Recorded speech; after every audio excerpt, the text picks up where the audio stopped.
Thank you for the kind introduction there, and I want to welcome all of you.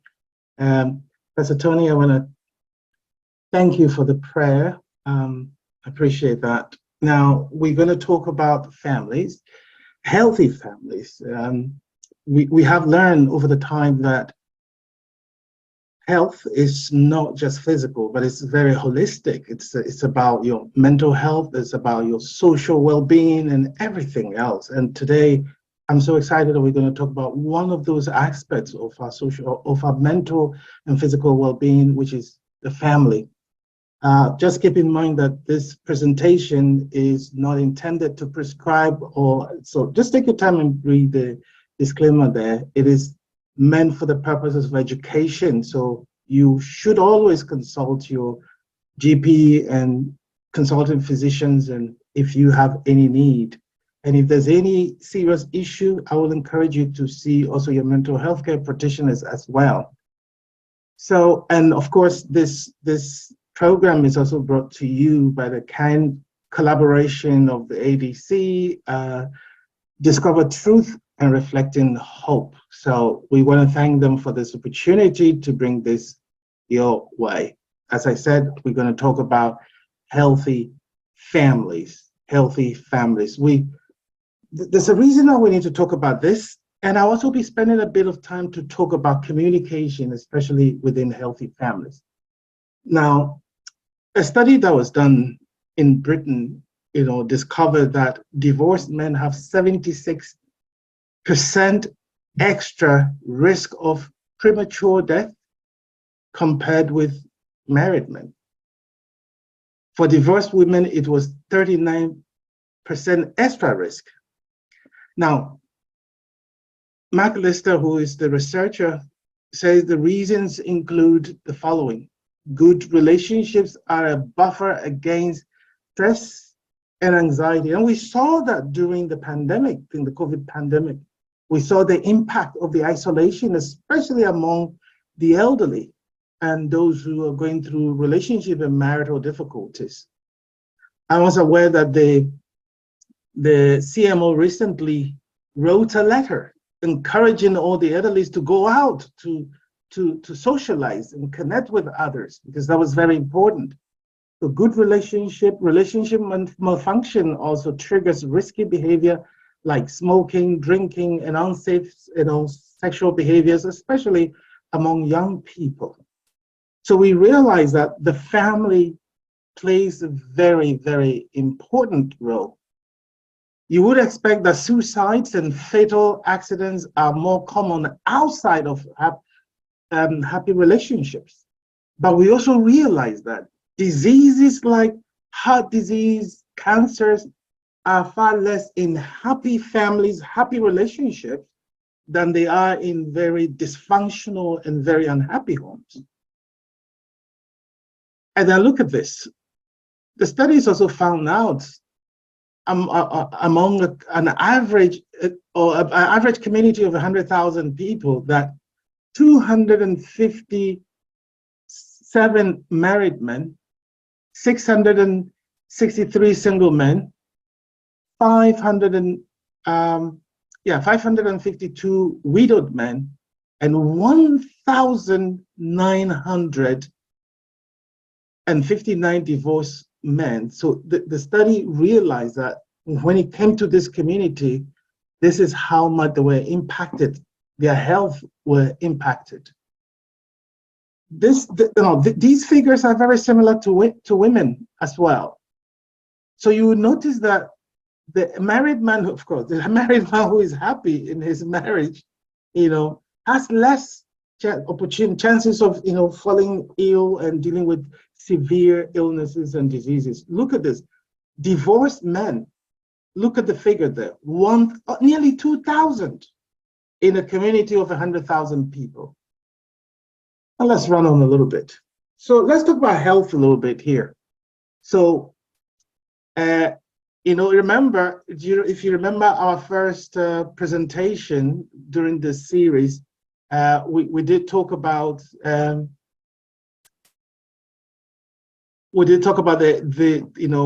impact of what health really was. And it was clear. We defined health as a total well-being, so which is a very holistic well-being: physical, mental, social, emotional, and spiritual. Now, like it or not, your family influences all those things, all those areas of your life. I think it's Moira Eastman in her book Family, the Vital Factor, quote research studies that show the following: that the way family members interact with each other has a profound effect on a member's total health. They also found out that it impacted stress, anxiety, and depression and confusion can be caused by the way family members usually interact with each other. So your family member can affect your health, your mental health, and your physical well-being. It also found out that it can impact in other ways each other. This can include making positive changes in those habits of interaction that can alleviate these mental health problems. Now, the other bit is families who meet their child's intellectual, psychological, and emotional needs also tend to look after their physical health. And a supportive family or other intimate support group can help to reduce the effect of stress that its members face from the outside world, and thus protect their health. So let me give you an example here. Someone suffering stress at school can talk about it at home and gain sympathy and gain empathy and gain support, even gain some help. Because even just talking about what you're going through can have a significant positive impact without even anything being done. Just having a listening, empathic ear can have a significant positive impact. The way family members interact with each other also greatly influences even the development of social skills. So you would notice that highly dysfunctional homes, kids from those highly dysfunctional homes most likely later suffer from social skills deficit, and that can impact them. It can either be extreme shyness, low self-esteem, it could be not being able to interact with people, or even going to the extreme of having social anxiety and all of that. And so it is important that we pay attention to what a healthy family is. So what makes a healthy family? This presentation will outline, what makes a family functional and fun. And also we would look at focus a little bit more on communication and the way we can improve the way we communicate at home. So what makes a healthy family? The world's leading family researchers have agreed that successful family shares certain specific characteristics or strengths. There are certain unique characteristics about healthy families. Now, we're going to be sharing a few of this, so please take note. And while we are going on, look at what you're already doing well, and then look at what you could do better, all right? And these characteristics include adaptability, ability to adapt to different situations. Change is happening constantly. We went through a very, a once in a lifetime pandemic. Right after that, we witness economic, difficulty, hardship. We've heard about the wars that's going on. We've saw other families fleeing war, coming to Ireland and other parts of the world. These can bring a lot of stress to family members. A healthy family is able to adapt to life cycle changes, both everyday changes and stressful, significant life events that also bring changes. It could be sickness, it could be positive changes. It could be a child leaving and going to college somewhere. It could be job loss. It could be financial difficulties and all of that. A family's ability to adapt to this situation will determine the ability to be healthy and manage their life well. So healthy families focus on positive solutions and work as a team to master the difficulties that arise. Now, remember, when I say healthy family here, that includes the kids, because a lot of the time we keep some of these things away from the kids and we make them feel that life is all smooth and it's all a bed of roses, but it's not. Where appropriate, it is important to let the children, age appropriately, know what is going on, so they begin to develop those resilient skills that they will need when they grow up later in life. The next one is commitment to each other. It is loyalty.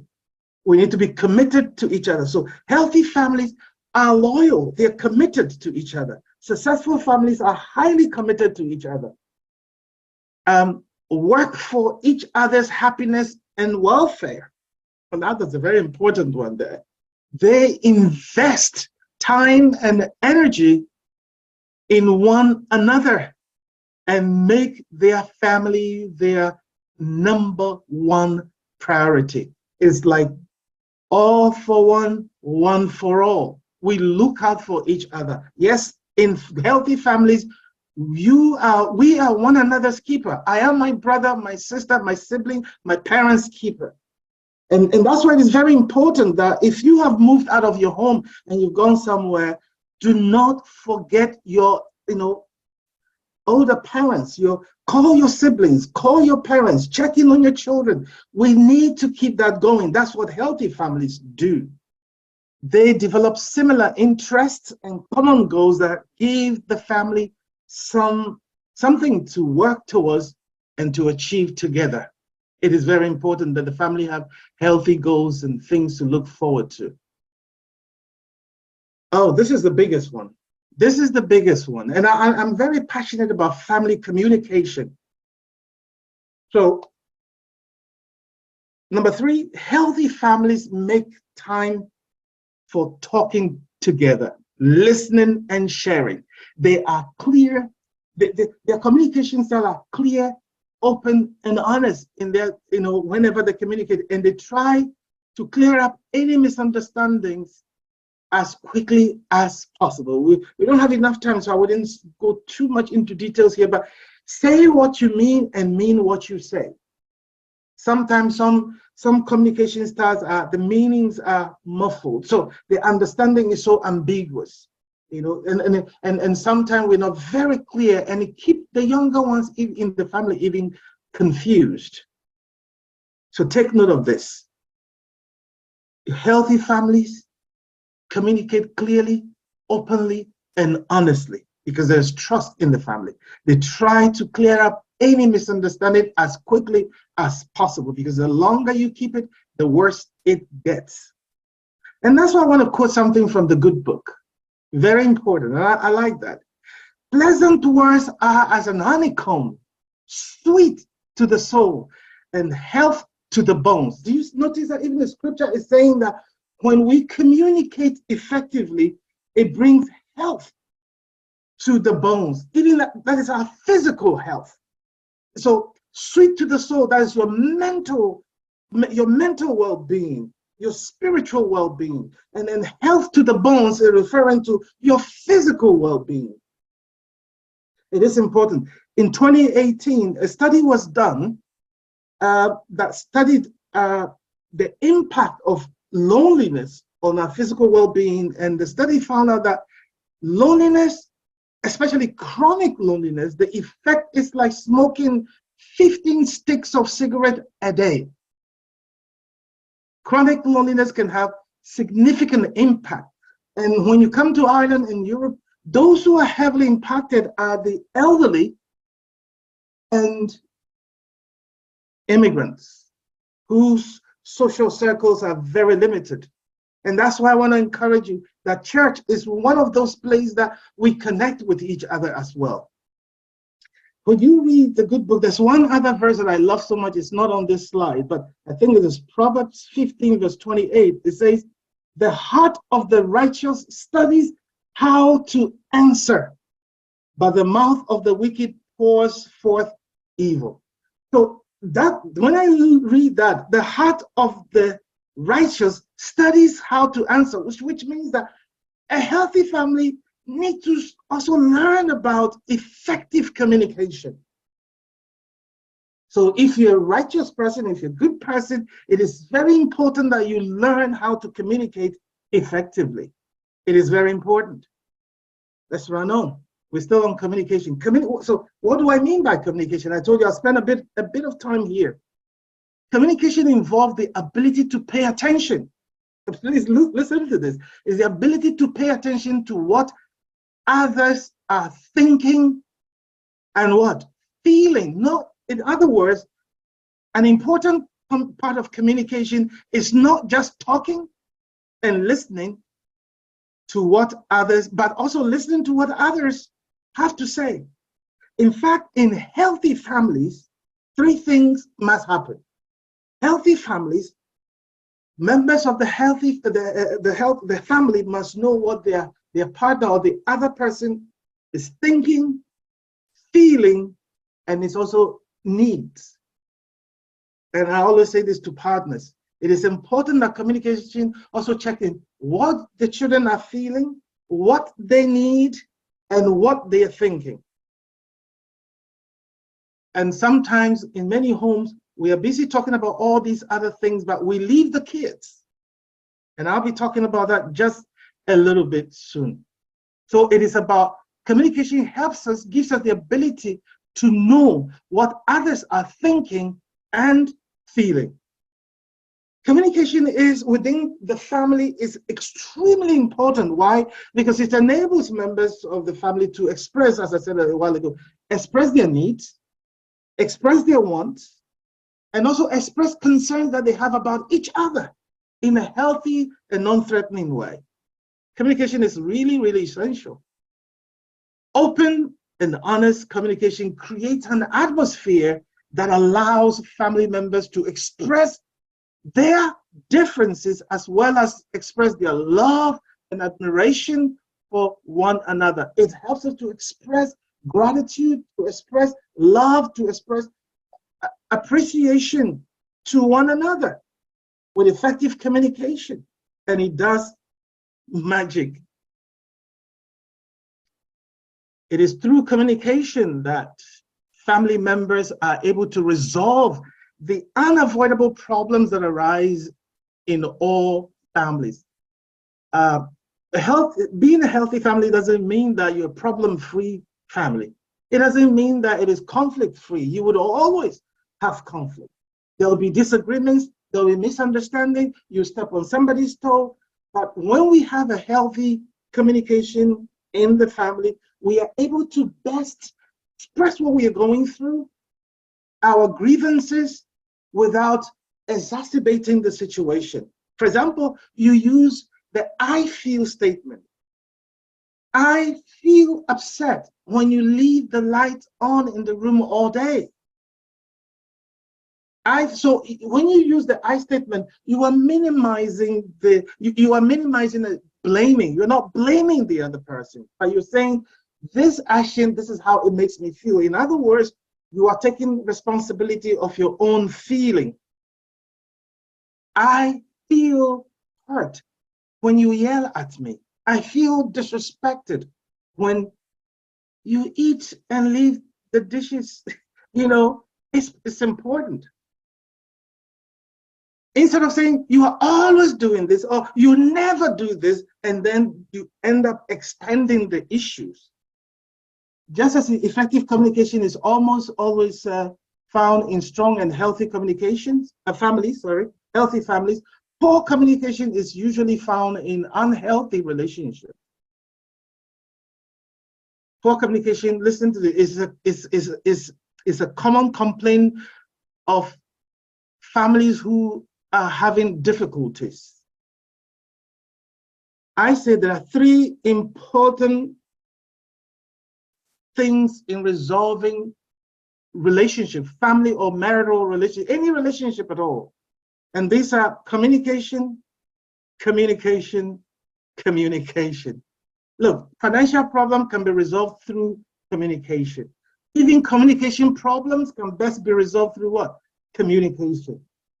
It reminds me of that beautiful verse in the scripture. I said, come now, let us do what? Reason together. Even God is saying, what? Look, even if your sin is as red as scarlet, come, let's reason, let's communicate. Talk to me, and I'll listen to you. Poor communication is often unclear and indirect. Now, it can lead to numerous family problems, including excessive family conflict, ineffective problem solving, and a lack, listen to this, a lack of intimacy and a weak emotional bonding between couples, between parents and children, and between siblings. It leads to an ineffective problem solving and a lack of intimacy and closeness and weak emotional bonding. So communication is very important. Poor communication is associated with increased divorce, increased risk of divorce, and marital separation, and more behavioral problems even in children. So communication can be broadly divided into two, especially family communication. We have the instrumental communication and then affective communication. Let me explain that briefly. Instrumental communication is where you give information, you tell your family where you're going, you exchange factual information that enables you to fulfill the common family function. For example, I'll pick you up at 3, or lunch is ready. Hey, we need to get out there quickly at 5. The movie will start at 8. You see, there are factual information about, that we give. I'll pick you up at this time or at this location at this specific time. So they are that level. It doesn't really involve any emotion. Remember, we said healthy families members need to know the thoughts, the needs, and the feelings of each person in the family and work towards meeting them. That's what family love is all about. So that is instrumental communication. Affective communication, on the other hand, is where individual members are able to share their emotions with one another in a secure, non-threatening, non-judgmental environment. For example, we share our sadness, we share our happy things. You know what? I was upset that you raised your voice at me. And what happens is we are able to share all of this because we can be vulnerable in the home, around everybody. In our families, we healthy families don't pretend at all and keep up appearances among each other. We stay genuine, authentic. And when we don't like something, we are able to talk about it and express it in a way that is meaningful and easy to resolve. Some family function extremely well with, most family actually, function extremely well with instrumental communication, yet they have great difficulty in communicating at the emotional level, checking on each other, how they're feeling, their happiness, their joy. Parents don't often, even when it comes to talking to little kids, don't often check, how are you feeling? Are you scared? Why do you look sad? And come down to the level of the children to find out and understand what they're going through. But healthy families need to be able to combine both instrumental and affective communication. And so it refers to how family members share their emotions with one another. The next point, I'll spend a bit more time on communication. The next characteristic of a healthy family is individuality. It's true that we look out for each other. We have goals that we work towards. We support each other. But healthy families also allow family members to develop in confidence. They encourage every family member to belong and to feel connected, but at the same time, develop confidence in themselves as individuals and develop power to make choices and to grow and reach their goals. This especially includes career, especially among children. I know most families, especially from Asia and Africa, have what we call the collectivist family, where there is so much loyalty to the family as a unit. And so, but a lot of the time there's difficulty in allowing the individual to pursue their goals, their dreams, and their aspiration. If you ask the typical collectivist family member of, what their children want, they want their children to do is be a doctor, be an engineer, be a lawyer, and sometimes some parents go too far in insisting that that's what the kids must do. Healthy families actually also look out for the child's interest, or even the husband or the spouse's interest. So while we are doing things together as a family, from time to time, it's also important that I be given the space to also do something that I like to do. It could be meeting friends. It could be going to play some sports. It could be, find out, because we are individual entities. God created us with, our personal, unique needs, characters, and even purpose on earth. Number 5, healthy families express gratitude and appreciation. Successful family often express appreciation for each other in clear and unmistakable ways. They enjoy making each other feel affirmed and valued. Thank you for that wonderful dish. Oh, I felt so proud of you and happy when our guests came and he was so happy. Or thank you for making the dish, and being what? Genuine about it. If you're just throwing it there to flatter somebody, the family member can easily tell. So be honest about it and be intentional about it. Be intentional about it. And you may say it verbally, you might even write it. This day you can even send a text or something. And it's not only, you shouldn't wait till Mother's Day before kids send cards or gifts. Every mother is expecting something on Mother's Day, right? So, and I'm not saying this coming Mother's Day, don't do something for your mom, okay? But it becomes even more beautiful when it's a surprise, okay? It's not any day. Now, let me also talk about Father's Day a little bit, because fathers don't get, you'll agree with me, fathers don't often get the gratitude and appreciation like moms seem to have all the time, So today I'm advocating for the fathers as well. So let's do something great and show appreciation as well. You can always, for the kids, you can always find a nice way to show appreciation. And parents, it's also good to express appreciation. Number 6 is spiritual health. Now, statistically, healthy families are more likely than average to have a spiritual focus and be involved in religious practices. They promote love, forgiveness, kindness, caring, compassion, within the family. While not all belonging to a church or religious organization, most healthy families share religious faith and have similar moral values and standards. In fact, in 2018, Harvard University School of Public Health did a research that they follow some young people, almost about 5,000 young people who are between the ages of 14 and above for several years.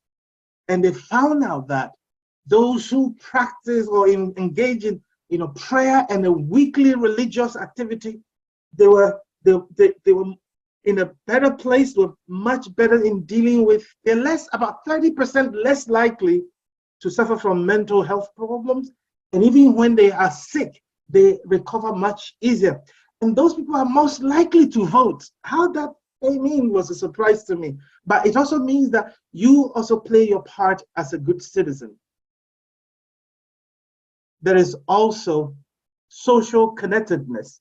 In other words, healthy families do not only focus on themselves, they are involved in a wider world of friends, neighbors, and extended family. For example, like the collectivist family, they are connected with grandparents, they're connected with cousins and uncles and aunts and all of that, nephews and nieces, all of that, they are connected. They do not live in isolation. but participate in community activities. This gives them the networks of contacts and resources to help them, cope with stresses and change. In fact, research found out that people who have healthy, stronger, quality social connections, they are healthier. They are able to, they develop better mental health and physical health, and they feel secure and self-confidence as well. They also have clear roles and responsibilities. They have clear roles and responsibilities as well. Family members from successful families know their roles. So even the children know that when they wake up, they know what they have to do. Parents know what, so everybody knows what to expect of each other. The gender issues are not a problem in healthy homes because the roles are clear. I'm going to run through this a little bit. They also have shared time together. They have time to work, to play, to learn, and to worship, and together. They share a sense of humor. In healthy homes, there's a high dose of laughter and humor, not laughing at, but laughing with each other and laughing at each other's jokes, and experience a sense of fun together. They enjoy both quality and quantity time spent with each other. They do things for fun, they do things for fun. And then the 10th point is this: they develop personal qualities. Personal qualities. Healthy families develop the following qualities of spirit in their members: unconditional love, forgiveness, genuine respect, tolerance, and gracious acceptance of differences, honesty, truthfulness, a loving attitude when speaking truth. Empathy is you trying to put yourself in each other's shoes and expressing how you feel to each other. And the best way to actually be able to express empathy is to know the needs, the thoughts, and the feeling of the member in the family. They develop healthy conflict resolution skills and manage and better management of anger and appropriate expression of the anger. This is really very, very important. They also learn troubleshooting here as well. When families operate without these strengths, dysfunction can damage the family as a group, and of course as individuals, and this can severely affect their mental and emotional health. So here is a list of warning signs in families that may be dysfunctional. If you think you see your family in this list, it does not mean that you are it doesn't mean that you are stuck. Every family has the ability to become even better and improve on this. It doesn't mean that you are forever stuck and permanently classified as dysfunctional. Even healthy families have these challenges, some of these challenges, but they work on resolving them. So let's look at some of them, okay? Inability to express feelings is one. Sometimes they avoid or deny their feelings, and as a result, as a way to handle hurt. And so they bottle things up, and that can become very, very damaging. They may be highly defensive and easily threatened, and may tend to blame other people for how they feel. They also have poor communication. They have poor communication. The very little open communication in some unhealthy families. They try to avoid each other, and sometimes when the problem at home is like people are walking on eggshells, I don't want to talk about it so that this can turn into a problem, so they avoid each other. And also sometimes end up acting out behaviors rather than using direct communication to resolve this issue. This is what the scripture says, about poor communication. There is that speakers like piercings of a sword, but the tongue of the wise is what? Health. When we develop the skill of properly resolving issues at home and we speak them out well, it brings health to the family. There's also issue of extreme anger and conflict. This is what happens in families.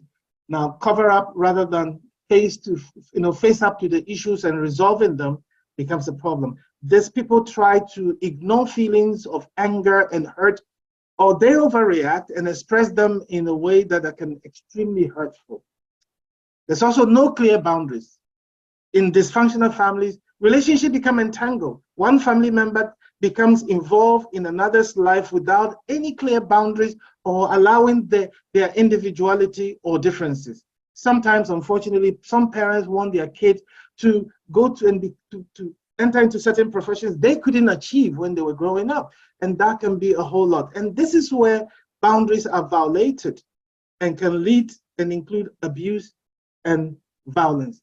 There's also manipulation and control in these families. So sometimes blaming and shaming, this could lead to feeling of guilt and lower self-esteem. Then, of course, negative attitude can be seen in unhealthy families. Either is overly serious, can take a joke, every little thing become all serious and frown and not looking any happy at all. And when mom or dad are coming, kids are running to their homes and their rooms and spending all the time with their mobile phones and all of that.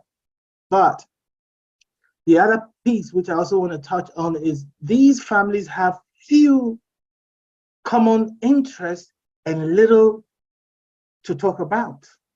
So you go to the sitting room, everyone from dad to mom to kids to siblings, everyone is caught up on Instagram or TikTok or some other thing, and they are smiling and they don't know. And then once in a while, one will pause and say, what is making you laugh?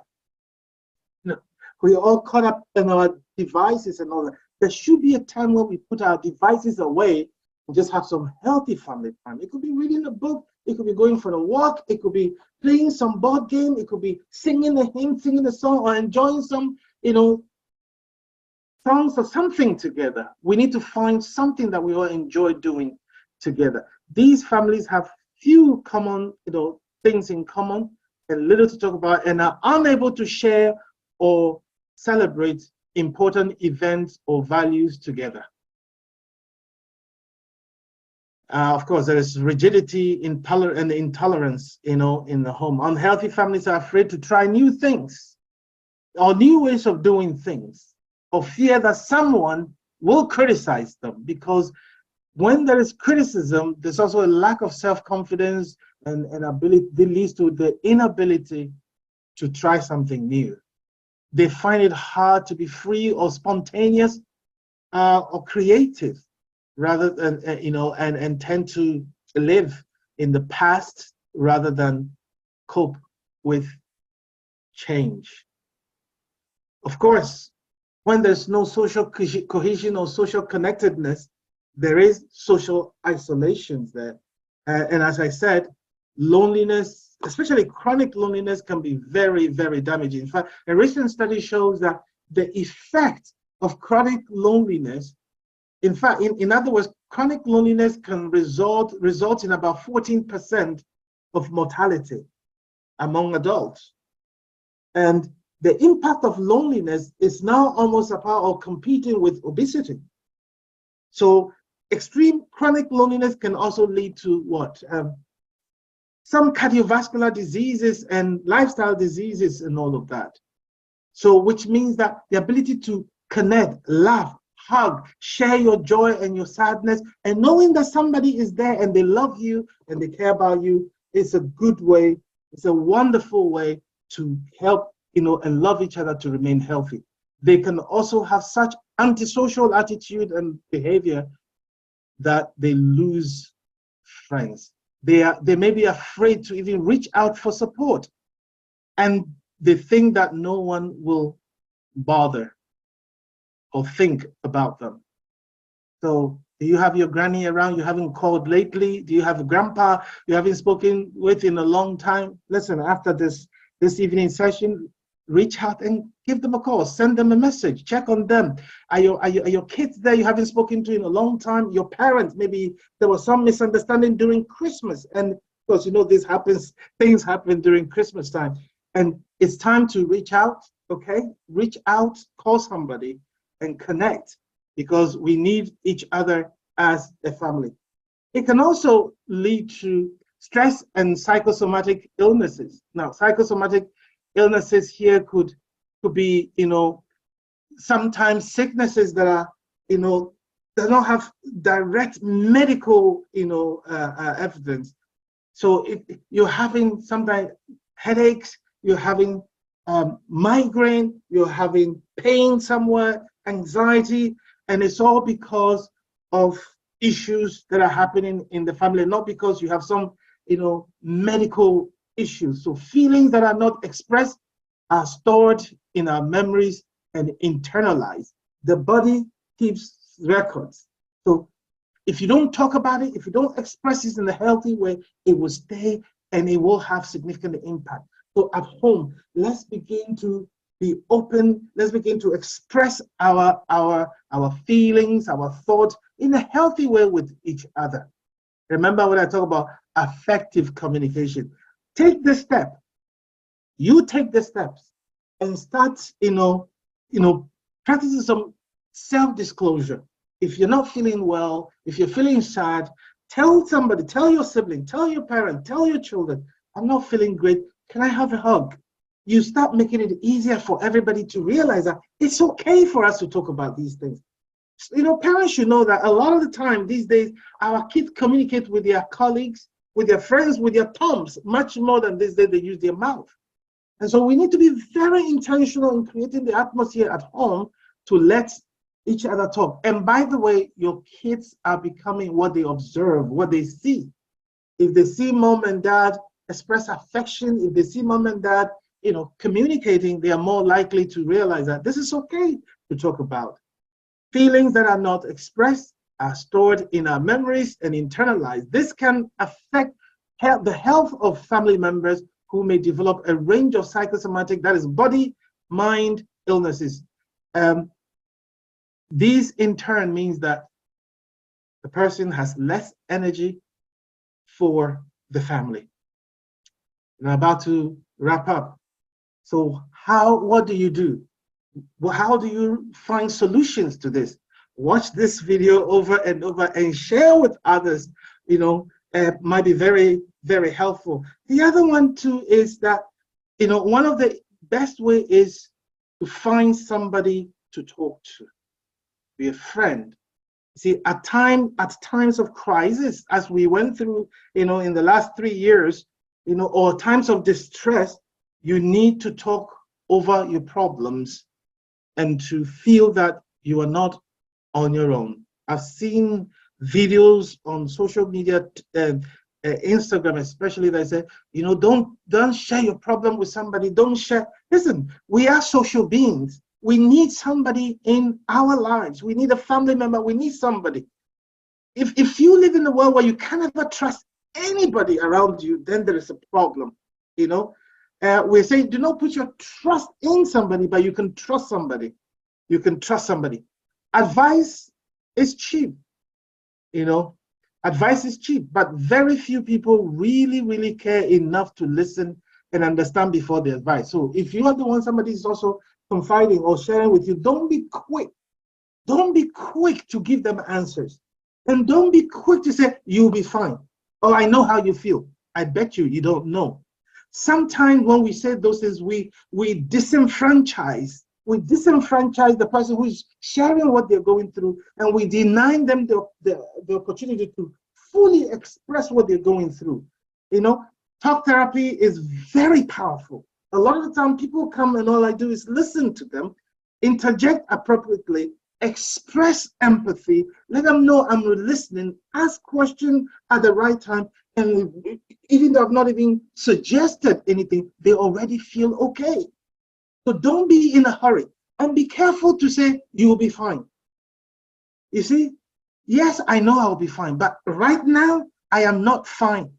I know I will be fine, but I'm not fine. Don't be too quick. And the other thing is toxic positivity. Don't worry.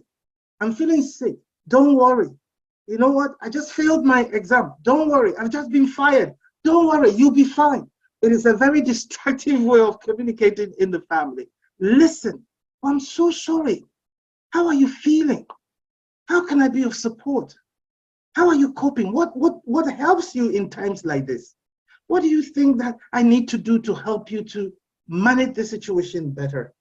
You know, you can say, listen, I wish that you will be fine. I wish and hope that you'll be okay. Instead of just jumping in quickly to say, you'll be fine, you'll be okay. It is toxic positivity, and it denies and disenfranchises, or it invalidates. It's a clever way of invalidating, thank goodness yours is not as bad as this other person. You are invalidating what they're going through.